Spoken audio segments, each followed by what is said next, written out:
की वीडियो में हम ग्रामीण प्रवेश से 25 प्रश्न सम्मिलित कर रहे हैं। अगर आपको वीडियो पसंद आती है तो लाइक शेयर ज़रूर करिएगा। और अंत में हमें ये जरूर बताइए आपके 25 प्रश्नों में कितने प्रश्नों के जवाब सही गए। तो शुरुआत करते हैं हम क्वेश्चन नंबर 1 से। ग्राम शब्द का सर्वप्रथम उल्लेख किस साहित्य में मिलता है? वेरी वेरी इंपॉर्टेंट क्वेश्चन है। तो ऑप्शन आप नीचे देख सकते हैं और पढ़ सकते हैं। तो इसका जो सही आंसर आपका है वो हो जाएगा डी ऑप्शन। ग्राम शब्द का सर्वप्रथम जो उल्लेख मिलता है वो वैदिक साहित्यों में मिलता है। वेरी वेरी इंपॉर्टेंट क्वेश्चन है ये। अगला क्वेश्चन आपका है वो है समाज के व्यवस्थित रूप को क्या कहा जाता है? समाज के व्यवस्थित रूप को क्या कहा जाता है? तो ऑप्शन आप नीचे देख सकते हैं। ए सामाजिक मूल्य, बी सामाजिक संस्था, सी सामाजिक संरचना, डी है सामाजिक प्रतिमान। तो इसका जो सही आंसर आपका है वो हो जाएगा C option is right answer रहेगा। समाज के व्यवस्थित रूप को हम बोलते हैं सामाजिक संरचना। अगला क्वेश्चन है विश्व स्तर पर भारत की ग्रामीण जनसंख्या कितनी है? प्रश्न जो है आपका पूछ रहा है कि विश्व स्तर पर जितनी ग्रामीण जनसंख्या है वो भारत में कितने प्रतिशत रहती है ग्रामीण जनसंख्या। तो ऑप्शन आप नीचे देख सकते हैं। तो इसका जो सही आंसर आपका हो जाएगा वो हो जाएगा बी ऑप्शन। विश्व स्तर पर भारत की जो ग्रामीण जनसंख्या का प्रतिशत है वो है 6.6%। अगला क्वेश्चन है जो वेरी इंपॉर्टेंट है। निम्न में कौन सा संयुक्त तो जो परिवार की विशेषता नहीं है? तो ऑप्शन आप नीचे देख सकते हैं। विशाल आकार, साझा संपत्ति और आपका सामूहिक एकता, नातेदारी व्यवस्था की कमी। तो जैसा कि मैं बता दूं संयुक्त परिवार की जो विशेषता नहीं है, इसमें नहीं पूछ रहा है कि नातेदारी की व्यवस्था की कमी। इसका जो आंसर ये सही हो जाएगा। जैसे मैं एक बताऊँ आपको, देखिए संयुक्त परिवार में विशाल आकार होता है, जैसे कि आपको पता है कई परिवार मिलकर रहते हैं। जो संपत्ति होती है वो भी जो है साझा करते हैं। सामूहिक जो है उनमें एकता होती है और नातेदारी जो व्यवस्था है वो भी इनमें बहुत ज़्यादा होती है। लेकिन यहाँ पर कह रहे हैं कि नातेदारी की व्यवस्था की कमी, यहाँ पर कमी नहीं होती है। नातेदारी बहुत ही अच्छी व्यवस्था होती है संयुक्त परिवार में। तो इसका डी जो है आंसर सही रहेगा। अगला क्वेश्चन है कूड़े से हरित ऊर्जा निर्माण में कौन से राज्य अग्रणी है? ये यूपी ट्रिपल एस ने चकबंदी लेखपाल 2015 में प्रश्न परीक्षा में पूछा गया है। कूड़े से हरित ऊर्जा निर्माण में कौन सा राज्य अग्रणी है? तो ऑप्शन आप नीचे देख सकते हैं, पढ़ सकते हैं। तो इसका जो सही आंसर आपका है वो है ए ऑप्शन। महाराष्ट्र और पंजाब जो है कूड़े से हरित ऊर्जा निर्माण में अग्रणी राज्य है। अगला क्वेश्चन आपका है भारत में पहली स्वास्थ्य नीति किस वर्ष लागू की गई थी? इंपॉर्टेंट क्वेश्चन है। तो ऑप्शन आप नीचे देख सकते हैं 1965, 1970, 1983 और 2000। तो इसका जो सही आंसर आपका है वो है सी ऑप्शन। 1983 में भारत में पहली स्वास्थ्य नीति जो है लागू की गई थी। और जैसा कि दूसरी जो स्वास्थ्य नीति है वो 2002 में आई और तीसरी है आपकी 2017 में आई। ठीक है, ध्यान रखिएगा। नेक्स्ट क्वेश्चन आपका है ग्रामीण सामाजिक विकास के लिए किन क्षेत्रों में विकास आवश्यक है? तो ऑप्शन आप नीचे हैं शिक्षा, स्वास्थ्य, पेयजल, ये सभी। तो ग्रामीण विकास के लिए यहाँ पर शिक्षा हो, चाहे स्वास्थ्य हो, चाहे पेयजल, इन सभी में जो है विकास की आवश्यकता होती है। तो उसका जो है डी ऑप्शन सही हो जाएगा। जैसे कि आपको पता ही है ग्रामीण विकास के लिए शिक्षा, स्वास्थ्य, पेयजल, ये सभी मूलभूत जो जरूरतें हैं वो पूरी होनी चाहिए। इसका जो है डी ऑप्शन सही आंसर है। अगला क्वेश्चन है ग्रामीण समाज में संपत्ति के अचल रूप में कौन नहीं पाया जाता है? वेरी वेरी इंपॉर्टेंट क्वेश्चन है। क्वेश्चन को समझने की कोशिश करिए और मैं इसे डिटेल से बताऊंगा आपको। तो क्वेश्चन है आपका ग्रामीण समाज में संपत्ति के अचल रूप में कौन नहीं पाया जाता है? तो ऑप्शन है भूमि, मकान, खेत, आभूषण। तो सबसे पहले मैं एक चीज़ आपको बता दूं कि ग्रामीण संपत्ति है दो प्रकार की होती है। कितनी? दो प्रकार से होती है। जैसा कि बता दूं, एक आपकी होती है चल और एक होती है अचल संपत्ति, जैसा कि इसमें प्रश्न में पूछा गया है। तो बता दूं चल में जो है वो आपके जैसे कि हल, बैल और आपकी जो मवेशी है और आभूषण, जो आभूषण है वो इसी में आते हैं चल संपत्ति में। ठीक है।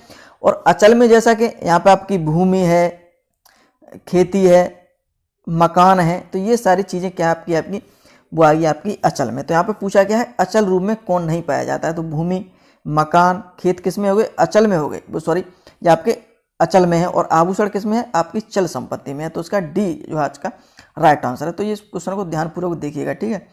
अगला क्वेश्चन है कितने प्रतिशत ग्रामीण परिवार की रसोई में मिट्टी के तेल से खाना बनाया जाता है? इंपॉर्टेंट है, वेरी वेरी इंपॉर्टेंट क्वेश्चन। और ये भी जो है प्रश्न लेखपाल परीक्षा 2015 चकबंदी में ये प्रश्न पूछा गया है। तो ऑप्शन आप नीचे देख सकते हैं 1%, 5%, 7%, 9%। तो इसका जो सही आंसर आपका है वो है ए ऑप्शन। अगला क्वेश्चन है आपका 11वां, भारत में मिट्टी के तेल का खुदरा बाजार मूल्य है। ये भी जो प्रश्न है आपका परीक्षा में पूछा गया है चकबंदी 2015 में। ठीक है। तो ऑप्शन आप नीचे देख सकते हैं 25 रुपया प्रति लीटर, 28, 0.50 प्रति लीटर, 32 और आपका 47.58 प्रति लीटर। तो जैसा कि मैं आपको बता दूं ये प्रश्न परीक्षा में पूछा गया था उस समय 2015 की हम बात करेंगे तो इसका जो राइट आंसर था वो था आपका बी ऑप्शन। लेकिन अगर वर्तमान की हम बात करें, वर्तमान की अगर हम बात करें तो आपका जो है वो आपका है 47 रुपया 58 पैसा प्रति लीटर है, जैसा कि मैं आपको बता। तो इसका आंसर अब ये हो जाएगा, ठीक है, ध्यान रखिएगा आप कि यहाँ पर कन्फ्यूज होने की जरूरत नहीं है। तो पहले ये था, अब ये है। अगला क्वेश्चन आपका है भूजोतों की चकबंदी से आशय होता है। इंपॉर्टेंट क्वेश्चन है, तो ऑप्शन आप नीचे देख सकते हैं और पढ़ सकते हैं। तो उसका जो सही आंसर आपका हो जाएगा गांव के बिखरे खेतों को एक जगह मिलाना भूजोतों की चकबंदी का आशय होता है। इंपॉर्टेंट क्वेश्चन था। अगला क्वेश्चन आपका जो है 13वां वो है जरी में प्रयुक्त होने वाली सामग्री नहीं है, ठीक है। तो सुआ, गुनिया, रेनगेज और फीता। इंपॉर्टेंट क्वेश्चन है, तो इसका जो सही आंसर आपका क्या हो जाएगा, वो हो जाएगा सी ऑप्शन। सुआ, गुनिया, फीता ये सभी जो है जरीब में जब भूमापन होता है तो ये सब सारी चीज प्रयोग की जाती हैं। लेकिन रेनगेज जो है आपका ये जो वर्षा का पता लगाता है, कितनी वर्षा हुई है, वर्षा मापन के लिए प्रयोग किया जाता है रेनगेज का, ठीक है। तो इसका सी आंसर।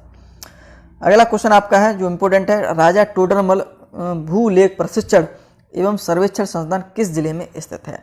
तो ऑप्शन आप नीचे देख सकते हैं हमीरपुर, मिर्जापुर, गाजियाबाद, हरदोई। तो इसका जो सही आंसर आपका क्या हो जाएगा, वो हो जाएगा डी ऑप्शन।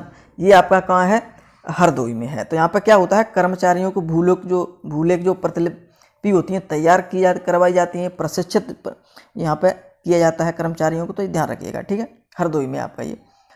अगला क्वेश्चन आपका है भूमि हक सीमांकन एवं ठीक है, भूमि हक सीमांकन एवं बंटवारे से संबंधित मामला किसके समक्ष प्रस्तुत किया जाता है। इंपॉर्टेंट क्वेश्चन है। डीएम, एसडीएम, बीडीओ आपका और बीडीओ। तो इसका सही आंसर आपका हो जाएगा एसडीएम के, ठीक है। तो इसका आंसर बी ऑप्शन है। भूमि हक और सीमांकन बंटवारे संबंध जो मामला है वो एसडीएम के द्वारा प्रस्तुत किए जाते हैं। अगला क्वेश्चन है खेत का वह कोना क्या कहलाता है जहां 3 मेड़े आपस में मिलती हैं। इंपॉर्टेंट है। तो ऑप्शन ए सहमेड़ा, चौमेड़ा, दोमेड़ा, उपरोक्त में से कोई नहीं। तो इसका सही आंसर आपका हो जाएगा, वो हो जाएगा ए ऑप्शन, सहमेड़ा बोलते हैं। और जैसा कि जहाँ 4 मेड़े मिलती हैं तो वहाँ चौमेड़ा, और यहाँ पर 2 मेड़े मिलती हैं दो मेड़ा कहता है, ठीक है। तो 3 मेड़े वालों को सहमेड़ा बोला जाता है। तो ए ऑप्शन इसका राइट आंसर। अगला क्वेश्चन है लाल क्रांति किससे संबंधित है। तो ऑप्शन आप नीचे देख सकते हैं, पढ़ सकते हैं। तो इसका सही आंसर आपका हो जाएगा, वो हो जाएगा बी ऑप्शन, मांस व टमाटर उत्पादन से। सभी प्रश्न बहुत ज़्यादा ही महत्वपूर्ण है, एक एक प्रश्न बहुत ज़्यादा महत्वपूर्ण है। अगला क्वेश्चन है गरीब आदमी की गाय किसे कहा जाता है। गरीब आदमी की गाय किसे कहा जाता है। ऑप्शन है भेड़, बकरी, बिल्ली, भैंस। तो उसका सही आंसर आपका हो जाएगा, वो हो जाएगा बकरी। जो बकरी है वो गरीब आदमी की गाय कही जाती है। अगला क्वेश्चन आपका है वो है भारतीय अनाज संचयन एवं प्रबंधन एवं अनुसंधान संस्थान कहाँ स्थित है। तो ऑप्शन आपके हैं ए हापुड़, बी करनाल, सी कटक और डी आपका हिसार। तो इसका सही आंसर आपका है वो है आपका उत्तर प्रदेश हापुड़। हापुड़ कहाँ है, उत्तर प्रदेश, ठीक है, ध्यान रखिएगा। अगला क्वेश्चन आपका है, ये भी प्रश्न परीक्षा में पूछा गया है, लेखपाल चकबंदी परीक्षा में, ठीक है। एक थ्रेसर द्वारा दानों का अधिक नुकसान होता है यदि इसकी गति मंद हो, इसकी गति अधिक हो, दाना निकलने की गति अधिक हो, पकी फसल को थ्रेसर में डालने की कमी हो। देखिए वैसे अगर हम बात करेंगे तो सभी जो ऑप्शन मिले हैं जैसे कि थ्रेसर की गति मंद है तब भी नुकसान होगा, इसकी गति अधिक है तब भी नुकसान होगा, दाना निकलने में अधिक हो तो भी। तो इस चारों ऑप्शन में जो है नुकसान तो होता है, लेकिन पूछ रहा है सबसे अधिक नुकसान कैसे होगा। तो उसका सही आंसर आपका हो जाएगा, वो हो जाएगा इसकी गति अगर अधिक है। अगर थ्रेसर की गति अधिक है तो उसमें जो दाने होते हैं वो भूसे के साथ जो है अधिक बाहर निकल जाते हैं। तो उसमें बी इसका जो है सही आंसर हो जाएगा। अगला क्वेश्चन आपका है वो है एनपीके किस आनुपातिक प्रयोग की संतुष्टि की गई है। तो ये भी जो है प्रश्न परीक्षा में यूपीएससी द्वारा पूछा गया है। तो ऑप्शन आप नीचे देख सकते हैं। तो जैसा कि बता दूं यहाँ पे एनपीके जैसे यहाँ पे मतलब उसका है नाइट्रोजन, जैसा कि आपको पता होगा ये तो नाइट्रोजन और फास्फोरस और आपका है पोटेशियम, ठीक है। तो ये पूछ रहा है कि किस अनुपातिक में जो प्रयोग की जाती हैं कृषि के लिए। तो इसका जो सही आंसर आपका क्या हो जाएगा, वो हो जाएगा सी ऑप्शन, 4:2, 2:1 में जो है प्रयोग की जाती है। इंपोर्टेंट क्वेश्चन है। अगला क्वेश्चन आपका है वो नाबार्ड जो ग्रामीण विकास के लिए ऋण देता है वो है क्या है। जैसे कि ये प्रश्न भी परीक्षा में पूछा गया है। तो खंड, बोर्ड, विभाग और बैंक। तो इसका जो सही आंसर आपका क्या हो जाएगा, ये आपकी क्या है, एक बैंक है जो ग्रामीण विकास के लिए जो है ऋण प्रदान की जाती है। उसकी जो स्थापना 1982 में हुई है। ठीक है, ध्यान रखिएगा। अगला क्वेश्चन आपका है 23वां प्रश्न है, निम्नलिखित में से कौन सी फसल रूट क्रॉप नहीं है। ये भी जो है प्रश्न यूपी SSSC द्वारा पूछा गया है चकबंदी लेखपाल में। तो ए ईख, बी आलू, सी चुकंदर, डी शकरकंद। तो उसका सही आंसर आपका है वो हो जाएगा ईख। जो ईख है वो फसल जो है रूट क्रॉप नहीं है, और बाकी आलू, चुकंदर, शकरकंद ये रूट क्रॉप है। अगला क्वेश्चन है, सरसों का उत्पादन में उत्तर प्रदेश का स्थान क्या है। तो उसका ऑप्शन आप देख सकते हैं, पहला, दूसरा, तीसरा, पांचवा। तो इसका सही आंसर आपका हो जाएगा